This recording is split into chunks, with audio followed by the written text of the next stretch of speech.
भारत में इतिहास लेखन के अध्ययन तथा विश्लेषण से यह कटु सत्य उजागर हो चुका है कि दलितों एवं पिछड़ों की अस्मिता और पहचान मिटाने के प्रयास सदियों से जारी है। अधिकांश इतिहासकारों ने दलितों और पिछड़ों के इतिहास को एक तरफ कर केवल सवर्णों के इतिहास को आगे बढ़ाया है। उदाहरण स्वरूप नंद शासक भारत की मूल जाति नापित यानी नाई से थे। 1857 के प्रथम स्वतंत्रता संग्राम में झलकारी बाई नामक एक दलित ने झांसी की रानी लक्ष्मीबाई के साथ कंधा से कंधा मिलाकर लड़ाई लड़ी थी, किंतु शोषक एवं वर्चस्ववादी इतिहासकारों ने एक शताब्दी से अधिक समय तक झलकारी बाई की भूमिका को सामने आने नहीं दिया था। ठीक वैसे ही पक्षपातपूर्ण भूमिका प्रथम भारतीय स्वतंत्रता संग्राम के नायक वीर कुंवर सिंह के मार्गदर्शक रहे वीर कुशवाहा अजाय महतो के बारे में इतिहासकारों ने निभाई है। हेलो दोस्तों, नमस्कार। कास्ट हिस्ट्री में आपका स्वागत है। हम भारतीय जातियों और समाज के गौरवशाली इतिहास को आगे लाने का प्रयास कर रहे हैं। आप हमारे चैनल को जरूर सब्सक्राइब करें और हाँ, बेल आइकन जरूर दबाएं ताकि हमारी हर नई वीडियो की नोटिफिकेशन आप तक पहुंचती रहे। कुंवर सिंह के पिता साहिबजादा सिंह को काफी संघर्ष के बाद 1804 ईस्वी में जगदीशपुर की राजगद्दी हासिल हुई थी। साहिबजादा सिंह के 4 पुत्र कुंवर सिंह, दयाल सिंह, राजपति सिंह और अमर सिंह थे। साहिबजादा सिंह अपने द्वितीय पुत्र दयाल सिंह के प्रति अधिक स्नेह रखते थे, जबकि कुंवर सिंह सबसे ज्येष्ठ पुत्र होने के कारण खुद को साहिबजादा सिंह का उत्तराधिकारी समझते थे। तभी साहिबजादा सिंह ने जमींदारी के हिस्सों को 4 बेटों में बंटवारा कर दिया। बड़े पुत्र होने के कारण रियासत के उत्तराधिकारी होने का सपना देख रहे कुंवर सिंह को इससे काफी निराशा हुई और वे अपने पिता से दूर पूर्वजों के द्वारा बसाए गए जितौरा के जंगल में रहने लगे थे। अपने व्यक्तित्व जीवन यापन हेतु खर्च के लिए वे हमेशा अपने पिता पर दबाव डाला करते थे। मांग के अनुकूल रुपये न मिलने पर विद्रोह भी कर बैठते। इस कारण साहिबजादा सिंह उनसे काफी परेशान रहते थे। एक बार जब रियासत का सिपाही किसानों से वसूले गए रुपए खजाने में जमा करने जा रहा था तो कुंवर सिंह ने उनसे सारे रुपए छीन लिए।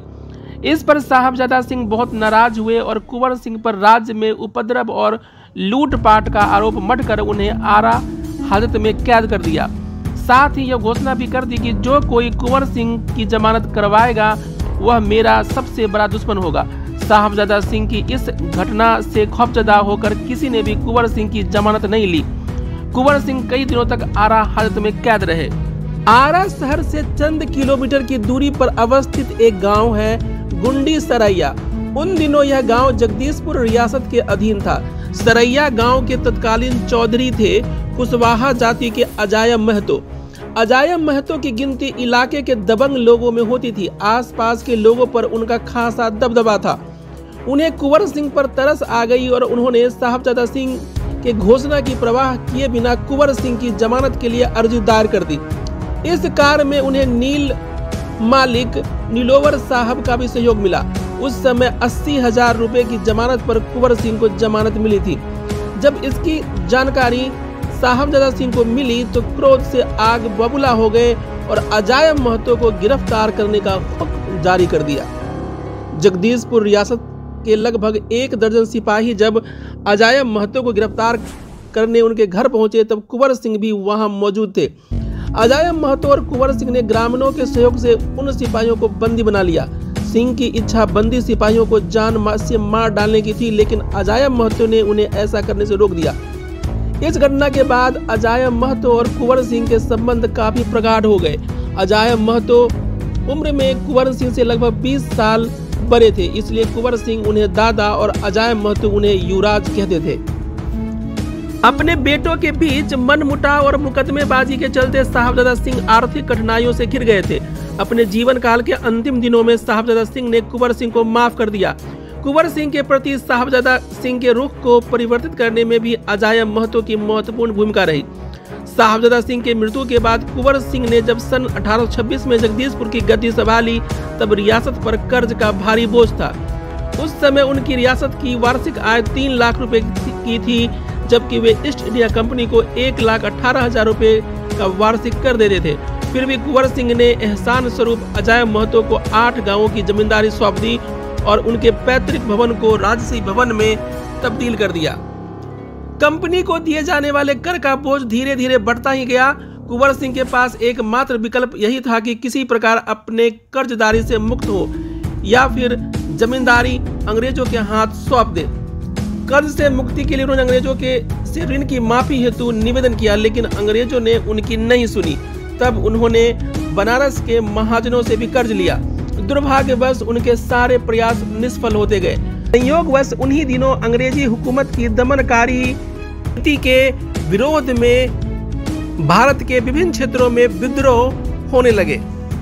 अंग्रेजों के साथ साथ स्थानीय जमींदारों के जुल्म के कारण किसानों और आम लोगों में असंतोष बढ़ता जा रहा था।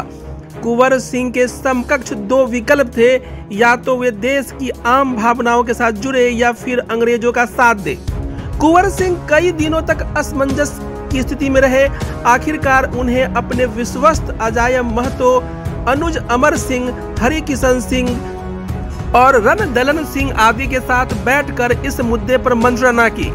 कहते हैं कि उस बैठक में अमर सिंह, हरिकिशन सिंह और अन्य विद्रोह के खिलाफ थे, जबकि अजाय महतो विद्रोह के हिमायती थे। जब कई घंटों की मंत्रणा के बाद भी कुंवर सिंह किसी निर्णय पर नहीं पहुंच सके तो अजाय महतो का गुस्सा भड़क उठा। उन्होंने गरज कर कहा, युवराज, लगता है कि आप अंग्रेजों से बुरी तरह डर गए हैं। प्रजा के दुखों का आपको जरा सा भी भान नहीं है। तब तक हम लोग अंग्रेजों के कोरे खाते रहेंगे। अगर आपको इतना ही भय सता रहा है तो 90 वर्ष की इस उम्र में ही मैं युद्ध में चलता हूँ। कहते हैं कि अजाय महतो के इस फटकार पर कुंवर सिंह में जोश का संचार हुआ और बोल पड़े, नहीं दादा, आपको युद्ध में नहीं जाना पड़ेगा, मैं स्वयं युद्ध में उतरूंगा। दुनिया इस बुढ़ापे की ताकत देखेगी। दिसपुर में हुए ऐतिहासिक युद्ध में घायल होने के बाद 26 अप्रैल 1858 को कुंवर सिंह का स्वर्गवास हो गया। कुंवर सिंह की मृत्यु के बाद भारत के अन्य क्षेत्रों में स्वतंत्रता का प्रथम संग्राम बिखर गया, मगर बिहार में उनके अनुज अमर सिंह के नेतृत्व में दिसंबर 1859 तक चलता रहा और इसमें प्रत्यक्ष या अप्रत्यक्ष रूप से अजाय महतो की भूमिका रही।